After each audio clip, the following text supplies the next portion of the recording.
বাবা মহারাজ, আজকে আপনি বেশ খোশ মেজাজে আছেন মনে হচ্ছে। সে তো থাকবেই। মহারাজের মনে যে বসন্তের হাওয়া লেগেছে। উফ, বসন্তকালেই যা গরম পড়ে গেছে কি আর বলবো, পুরো আগুন। একটু দেরি হয়ে গেল মহারাজ, কিছু মনে করবেন না কেমন? আরে ঠিক আছে ঠিক আছে। বসন্তেই গরম এলো, বাইরে যেন আগুন। আজ মহারাজ খোশ মেজাজে, মনে লেগেছে ফাগুন। সাধু, সাধু। মন্ত্রী মশাই চোর চোর। দেখেছেন মহারাজ, দেখেছেন গোপালের কোনো কাজ নেই, শুধু আমার পিছনে লাগে। আনন্দ পাই। ধরুন এটাই আপনার প্রতি ভালোবাসা। তেলে বেগুনে জ্বলে উঠলেন মন্ত্রী, গেলেন রেগে। গোপাল নাকি আনন্দ পায় মন্ত্রীর পিছনে লেগে।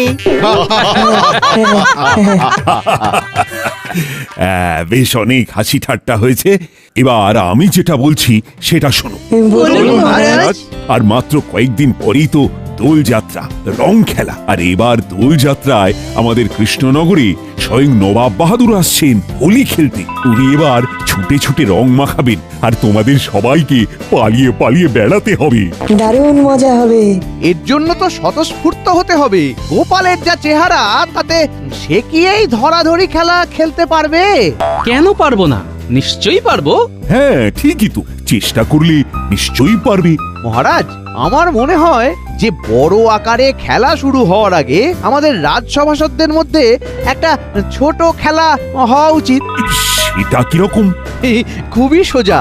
রাজবাড়ির মাঠে একটা লক্ষ্যস্থল বানানো হবে, সেখানে সবাই দৌড়ে দৌড়ে আসবে আর মাথা দিয়ে বল মেরে লক্ষ্যস্থলে প্রবেশ করাবে। তাহলে আমরা আজকে কালকে সকালে এই খেলে খেলে গা গরম করে নেব। হ্যাঁ, তার জন্যে অনেক বল আনিয়ে রাখতে হবে। সেসব দায়িত্ব গোপালকে দিন। ও এক্ষুনি শহরে বেরিয়ে পড়ুক, শহর থেকে বল নিয়ে আসুক, এতে ওর ভুঁড়িটা একটু হলেও তো কমবে। ঠিক বলেছ। আচ্ছা গোপাল, তুমি তাহলে আর দেরি না করে এক্ষুনি বেরিয়ে পড়ো, আর যা খরচ হবে এসে আমার কাছ থেকে নিয়ে নিও। আচ্ছা মহারাজ।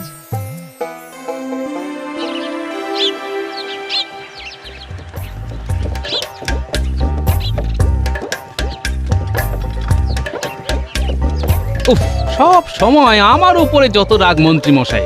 এই তাড়াতাড়ি গাড়ি ছোটাও তো, শহরে গিয়ে আবার রাতের মধ্যে ফিরতে হবে। আচ্ছা গোপাল দাদা, চল চল চল চল চল চল।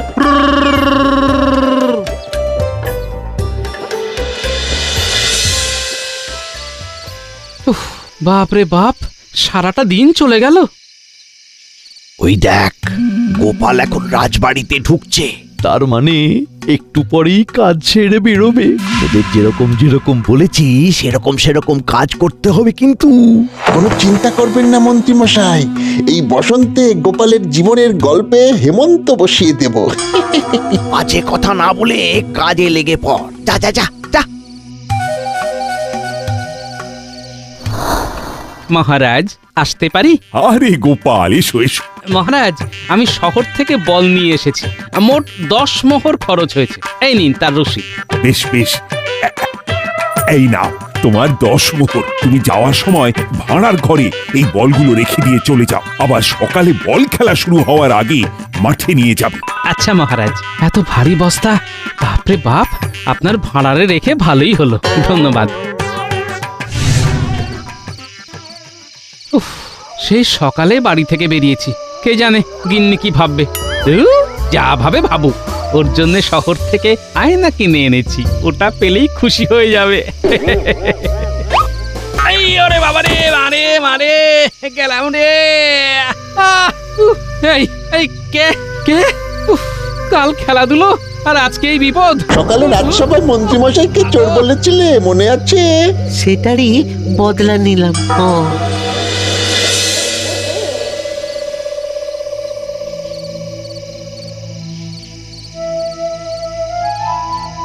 ওই তো ওই এতক্ষণে ওনার আসার সময় হলো, আর ওরকম খোঁড়াচ্ছ কেন? কি হয়েছে? আরে বলছি মহারাজ শহরে পাঠিয়েছিলেন যে, ও মা গো। তার জন্য এত দেরি? আরে দেরি কি আর সাত করে করেছি? ও মা গো, এই দেখো তোমার জন্য কি এনেছি, আয়না। এ কি এত ভাঙা আয়না? আর বলো না, একটু আগে হায় হায় হায়, তুমি চুপটি করে বসো তো দেখি। ওহ, মানুষ তো না, ওটা ঘটাকে মন্ত্রী মশাই একেবারে এক একটা ডাকা তৈরি করেছেন। হ্যাঁ, কথা না বলে একটু মলম দাও তো, আমাকে এক্ষুনি বেরোতে হবে। দিচ্ছি, কিন্তু এই অবস্থায় তুমি আবার কোথায় যাবে? হ্যাঁ? আরে বাবা, অত প্রশ্ন করো না তো। বিজ্ঞানী, দরজা খোলো, দরজা খোলো বিজ্ঞানী। কি গোপাল, তুমি এখন? হ্যাঁ শোনো, মন্ত্রী অনেক বেড়েছে, আমার কি অবস্থা করেছে দেখো। কি গো, মলম লাগিয়েছো মনে হচ্ছে। হ্যাঁ, এবার শোনো, কাল মন্ত্রী মশাইকে জব্দ করব। হ্যাঁ, তোমাকে শুধু একটা সাহায্য করতে হবে। কি সাহায্য করতে হবে বলো? কি পারবে তো? হ্যাঁ হ্যাঁ, কেন পারবো না? তুমি আমার এত কাছের বন্ধু, তোমার জন্য এইটুকু সাহায্য না করতে পারি তাহলে তুমি আর কিসের বন্ধু, আর কিসেরই বা বিজ্ঞান সাধনা? হ্যাঁ ঠিক আছে, আমি কাল সকালে রাজবাড়ি যাওয়ার আগে তোমার বাড়ি হয়ে যাব, কেমন? বেশ বেশ, আমি তোমার কথা মতো কাজ করে রাখবো।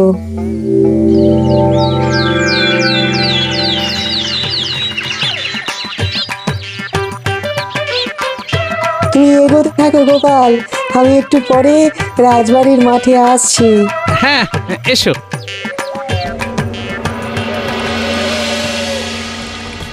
ওই গো, কালকের কিনে আনা বলগুলো দাও তো।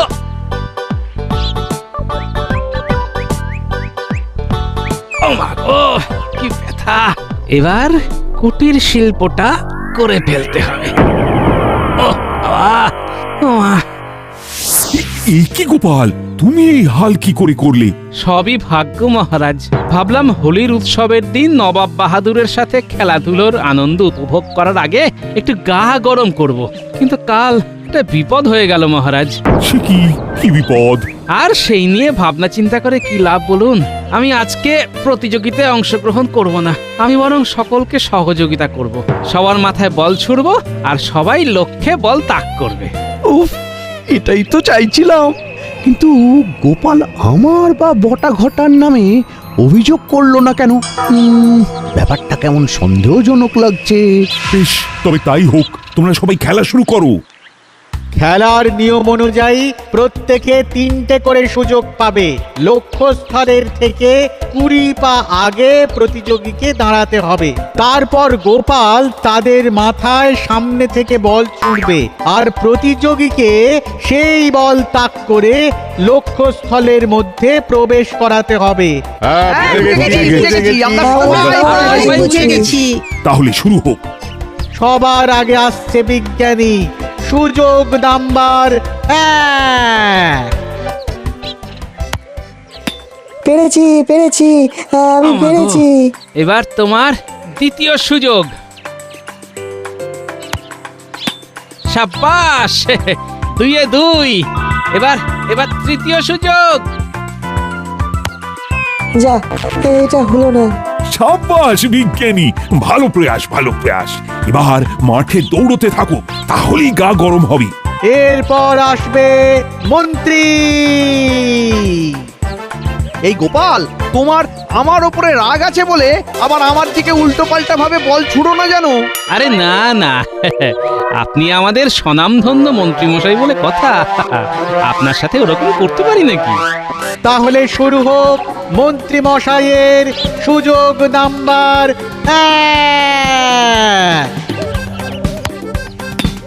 সাব্বাস মন্ত্রী, সাব্বাস। ছোড়ো গোপাল, ছোড়ো, দ্বিতীয় বলটাও ছুড়ে দাও।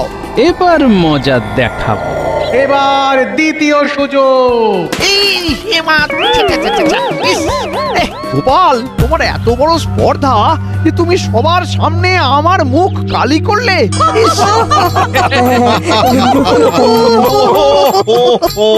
বেশ করেছি। আপনি যেমন বটা ঘটাকে দিয়ে আমাকে মাটিতে ফেলে দিলেন, আমি তেমনি আপনার মুখে কালি ঢেলে দিলাম। হোলির আগেই হোলির মজা দিলাম। গোপাল, তোমার কিন্তু এটা করা উচিত হয়নি। মহারাজ, মন্ত্রীমশাই গতকাল কি করেছে জানলে আপনিও বলবেন আমার রাগ হওয়াটা স্বাভাবিক কিনা। গতকাল আপনার বাড়ি থেকে আমি ফিরছি এমন সময় না না না না, এটা কিন্তু একদম ঠিক করনি মন্ত্রী। সেদিন রাজসভায় সবাই সাধু সাধু বলার পরে আমাকে চোর বলল, সেবেলা সে তো আমি মজা করে বলেছি, কিন্তু তা বলে আপনি আমাকে এভাবে মাটিতে ফেলে দেবেন? এতটুকু মানবিকতা নেই আপনার মধ্যে? সত্যি মন্ত্রী খুব খারাপ। গোপাল আজকে বদমাইশি করে তোমার মুখ কালো করে দিয়েছে, কিন্তু তোমার আসলে মনটাই কালো, প্রতিহিংসা পরায়ণ। সত্যি মন্ত্রী মশাই, আপনার চারিদিকে দুর্নাম। এটা সবাই বলে বেশ, আমি কথা দিচ্ছি আমি ভালো হয়ে দেখাবো। তাহলে বাকি খেলা শুরু হোক। উফ, পুরো মুখের হুলিয়া বদলে দিল। এইভাবে প্রতিশোধ নেবে না? ইস, এত হিংসে কেন তোমার মনে? একটু ভালো হতে পারো না নাকি? আমার বড় হয়ে তুমি এত এত খারাপ কি করে হলে আমি তো এটাই ভেবে পাই না। উফ, যে পারছে আমাকে ধুয়ে দিচ্ছে। দূর দূর, ছি ছি ছি ছি। বুঝলে গিন্নি, চুন হলুদে বেশ ভালো কাজ হয়েছে। গোপাল দাদা, খুব বিপদের মধ্যে পড়ে গেছি। আরে আমি নিজেই বিপদ কাটিয়ে একটু সুস্থ হওয়ার চেষ্টা করছি, আর তোমার আবার কি বিপদ হলো গো? আর বলো না, কদিন একজন জমিদারের জমিতে ভাগ চাষি হিসেবে কাজ করছিলাম। হঠাৎ করে বলে কালকে থেকে আর কাজে আসতে হবে না। সে কি, কেন? জমিদারের এই মুহূর্তে হাতে টাকা পয়সার অভাব, তাই আর কি, মানে সব দিন মজুর ভাগ চাষিদের সরিয়ে দিচ্ছেন। এখন আমি কি করি বলো তো? বলছি আমি তাহলে এই চুন হলুদটা সরিয়ে রান্নাঘরে রাখছি, কালকে আবার নিও। বেশ বেশ, এই তো পেয়েছি। আচ্ছা তুমি এক কাজ করো, হ্যাঁ, কদিন পরেই তো দোল উৎসব, সবাই রং আবির কিনবে। তুমি ওই ফুলের পাপড়ি, হলুদ, গাছের পাতা এসব দিয়ে ভেষজ রং তৈরি করো। এটা তো বেশ ভালো বুদ্ধি দিয়েছো গোপাল দাদা, ধন্যবাদ, তুমি আমাকে বাঁচালে। শোনো, তুমি একবার বাচ্চাগুলোকে বলো কাল বিকেলে যেন আমার সাথে দেখা করে। হ্যাঁ আচ্ছা।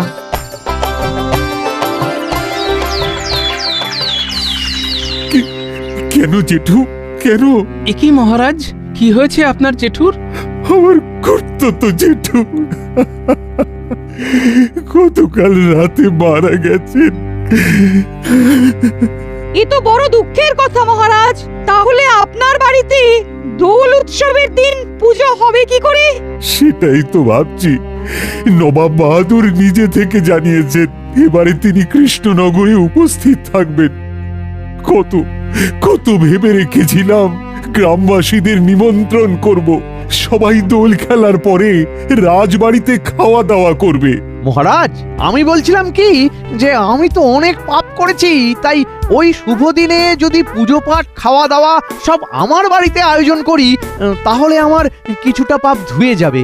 দাঁড়ান মন্ত্রী মশাই, আমি বাইরে গিয়ে দেখে আসি। কি দেখবে গোপাল? এই আজকে সূর্য পশ্চিমে উঠেছে কিনা। একদম বাজে কথা বলবে না। ঝগড়া বন্ধ করো, আমার মন মেজাজ ভালো নেই। মন্ত্রী মন্ত্রী, তুমি খুব ভালো প্রস্তাব রেখেছো। তুমি তাহলে আর দেরি না করে এক্ষুনি সকলকে নিমন্ত্রণ করা শুরু করে দাও। হ্যাঁ মহারাজ, প্রথমে মহারাজকে দিয়ে শুরু করব, বুঝলি? হ্যাঁ, তাই চলুন। সত্যি আমি খুব খুশি হয়েছি। হয়তো আমি তোমাদের সাথে দোল খেলার আনন্দ উপভোগ করতে পারবো না, যেহেতু আমার অসহ্য চলবে, কিন্তু আমি একবার দেখা করে আসব। বেশ বেশ মহারাজ, আমি নবাব বাহাদুরকে নিমন্ত্রণ করে আসব। বুঝলি বটাঘটা, সব গ্রামবাসীদের নিমন্ত্রণ করব, সব সভাসদদের বলবো, কিন্তু গোপালকে বলবো না। বেটা উচিত শিক্ষা পাবে। হ্যাঁ, দারুণ মজা হবে। আচ্ছা ঘটা, তুই এই পত্র নিয়ে নবাবের কাছে চলে যা, বুঝলি? আর বটা, তুই কিছু পত্র নিয়ে গোপাল ছাড়া বাকি সভাসদদের বাড়ি যা, আর আমি গ্রামবাসীদের বাড়ি যাচ্ছি। হ্যাঁ আচ্ছা মন্ত্রী মশাই।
আমাকে তো নিমন্ত্রণ করেনি। সে কি সব সভাসদদের বললো, তোমাকে বললো না? না, ওই তো মন্ত্রীমশাই দূরে রাজবাড়ির দিকেই যাচ্ছেন, উনি হয়তো ভুলে গেছেন। যাই, ওনাকে গিয়ে জিজ্ঞেস করেই দেখি। খাওয়া দাওয়ার ব্যাপারে আমি একটু নির্লজ্জ। ও মন্ত্রীমশাই! ও গোপাল, বলো। তা আপনার বাড়িতে পুজো খাওয়া দাওয়া হচ্ছে তো? হ্যাঁ, ওই দোল পূর্ণিমার দিন সকলে মানে সব গ্রামবাসীরা আসবে, সব সভাসদরাও আসবেন। আমি নিজে গিয়ে নিমন্ত্রণ করলাম, বুঝলে? নবাব বাহাদুরকেও করেছি। আমাকে মনে হয় ভুলে গেছেন। না না, ভুলবো কেন? ছি, ইচ্ছে করেই করিনি, বুঝলে? তুমি এত খাও যে কি বলবো বলো। ঠিক আছে, তাহলে আপনার বাড়িতে আমি ওই বিনা নিমন্ত্রণেই চলে যাব। অতই সোজা? হ্যাঁ, তোমাকে দেখতে পেলে এই প্রহরী ঘাড় ধাক্কা দিয়ে বের করে দেবে। বেশ, দেখবো কে আমাকে বের করে দেয়। যদি আমি আপনার বাড়ি গিয়ে সেদিন খেতে পারি, তাহলে আপনি সবার সামনে নাক খত দেবেন। ঠিক আছে, ঠিক আছে, দেবো।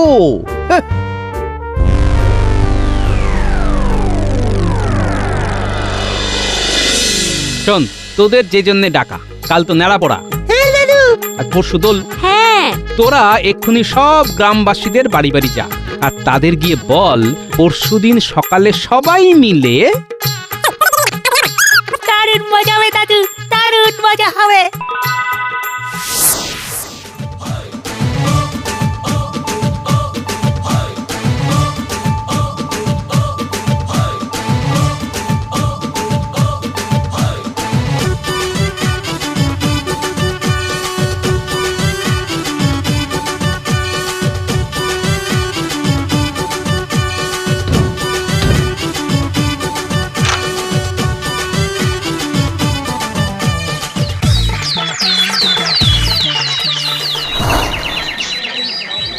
এই তো পুটির বাবা, ভেষজ রঙের দোকান দিয়েছো? হ্যাঁ, সত্যিই গোপাল দাদা, ঠাকুরের আশীর্বাদে ভালোই চলছে। তোমার বুদ্ধি অনুযায়ী কাজ করে বেশ উপকার হলো। বেশ বেশ বেশ। কাল সকালে কি করতে হবে মনে আছে তো? হ্যাঁ হ্যাঁ, সব মনে আছে।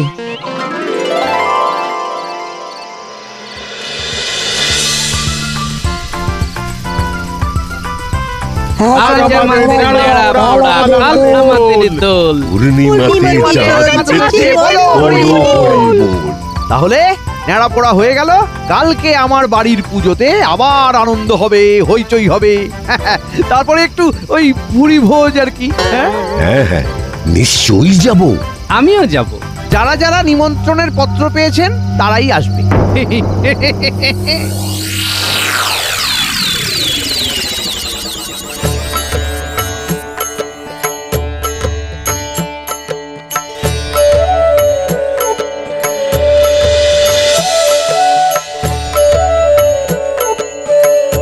সবাই তো এসে গেল, গ্রামবাসীরা তো এলো না। আসবে, আসবে, নিশ্চয়ই আসবে। এ কি, সবাই এরকম রং মেখে সংসেজে এসেছেন কেন আপনারা? হ্যাঁ, এই আপনি কে? আমি পুটির বাবা। ওহো, ঠিক আছে, ঠিক আছে, ভোগের প্রসাদ গ্রহণ করুন। এই মাটি করেছে, কাউকেই তো চেনা যাচ্ছে না। এর মধ্যে যদি গোপাল ঢুকে যায় তাহলে তো গোপালকে চাপে ফেলাই হবে না। ইস, বাবা, বাহ, সবাই তো দেখি রং খেলেই এসেছে। তাহলে আমি যে রং খেলবো ভেবেছিলাম। আমরা আবার খেলবো। আচ্ছা, কৃষ্ণচন্দ্র তো ব্যক্তিগত কারণে আসেনি, সব সভাসদ এসেছে, শুধু গোপালকে তো দেখছি না। আমি আছি যাবো না, এই এখন এই ক্ষীর কদম খাচ্ছি। কি তুমি লুকিয়ে আছো? হ্যাঁ, এবার সবার সামনে নাক খত দেওয়া শুরু করুন। আপনি তো বাজিতে হেরে গেলেন। হ্যাঁ, হ্যাঁ নয় হ্যাঁ। না না, এই না, আমি আমি নাক কর দেবো না। না, ঠিক আছে, তাহলে এই তোমরা সবাই শুরু করো। এই এই এই এই এই আরে আরে কি হচ্ছে? আরে কি হচ্ছে নাকি? এই বেশ, কিছু না, সব ভেষজ রং। তাহলে এই আনন্দ আমিও উপভোগ করতে চাই, আমিও রং মাখবো। হ্যাঁ, এর থেকে তো নাক ক্ষতি ভালো ছিল। সবাইকে খাইয়ে এই পেলাম। হ্যাঁ, হ্যাঁ, হ্যাঁ,